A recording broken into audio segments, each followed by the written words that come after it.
గొప్ప దేవాలయమైనటువంటి శ్రీ వెంకటరమణ స్వామి దేవస్థానం ఏదైతే ఉన్నదో, మామూలుగా చిన్న చిన్న దేవాలయాల్లో ఏదన్నా చిన్న నిష్టం జరిగితే ఆ వీధికో ఆ జిల్లాకో ప్రచారం ఉంటుంది.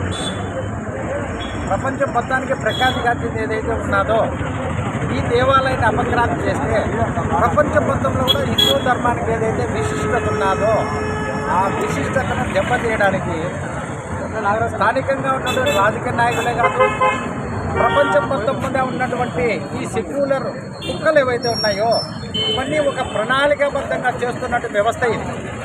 ఊరికే మనం ఇక్కడ నింద పెట్టుకొని ఆ రాజకీయ నాయకుడు ఈ రాజకీయ నాయకుడు ఇంకొకరు అన్నది కానే కాదు వ్యవస్థ ఇది.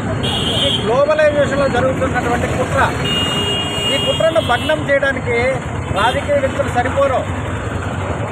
సరిపోరు.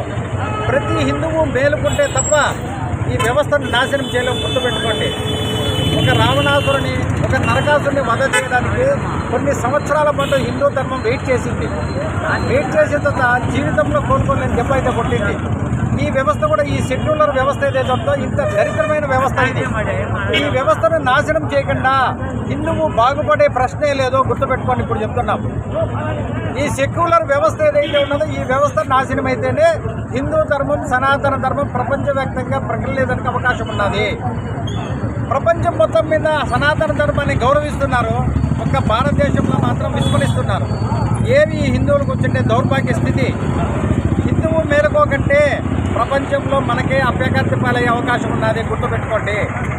అంటే ప్రతి వ్యక్తి కూడా ఏ దేవాలయం వెళ్ళినా కూడా వాళ్ళకు ఉన్నటువంటి వ్యవస్థ ఏముంటుంది, అక్కడ 2 హారాలు ఉంటాయి, చక్రాలు ఉంటాయి, వాహనాలు ఉంటాయి, ఇంతే ఉంటాయి. ఏ మసీదుకి వెళ్ళినా కూడా మొత్తం ఆయుధాలతో నింపేసి ఉంటారు. మొత్తం వాట్సాప్ గ్రూపుల్లో న్యూస్ల్లో ఆల్రెడీ వస్తూ ఉంది. అంటే వాళ్ళు ఏ వ్యవస్థలో ఉన్నారు, మనం ఏ వ్యవస్థలో ఉన్నాం. మన దగ్గరకు వచ్చి ఏదన్నా మాట్లాడదలిస్తే మనం ఇచ్చేది పూలో పండో ఏదో ఇస్తాం. దేవాలయానికి వస్తే వాళ్ళ మసీదుకి వెళ్తే కత్తులు తల్వార్లు ఇస్తున్నారు. మీరు మేలుకోవడం లేదా? మీకు అవసరం లేదా? రేపు ఏదన్నా ప్రఖ్యాతిగాంచిన మసీదుల్లో ఇంకొక దాంట్లో ఎక్కడైనా చిన్న సమస్య వస్తే వాడు హిందువులు చంపుతాడు తప్ప బీజేపీ వాళ్ళు ఆర్ఎస్ఎల్లో చైతన్య వేదికలు విశ్వ హిందూ పరిషత్తుల్లో చంపరు. ఈ విషయం గుర్తుపెట్టుకోండి ప్రజలారా. ఇది ధార్మికమైన వ్యవస్థలో ఉన్నటువంటి కుట్ర. ఈ కుట్రను భగ్నం చేయాలంటే ప్రతి హిందువు కూడా సమాజాన్ని మేల్కొల్పి ముందుకు రావాల్సిన అవసరం ఉన్నది.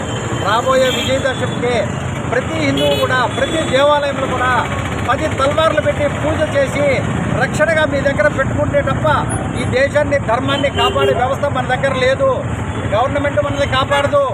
ఏ రాజకీయ పార్టీ వచ్చినప్పటికీ కూడా హిందువులను కాపాడే అవకాశమే లేదు. హిందువే రక్షించుకోవాలి.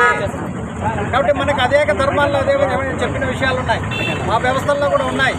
అంటే ధర్మో రక్షిత ఈ ధర్మో రక్షితగా హిందువుకేనా? ప్రపంచంలో ఏ జాతికి సంబంధం లేదా? సర్వేజన సుఖినో భవంతు, సర్వజనులు సుఖంగాలని హిందువే చెప్తున్నాడు. సర్వజనులు నాశనం కావాలని వాళ్ళు చెప్తున్నారు. అంటే హిందువు మేలుకో, ఈ ధర్మాన్ని దేశాన్ని నువ్వే కాపాడుకో. జై శ్రీరామ్.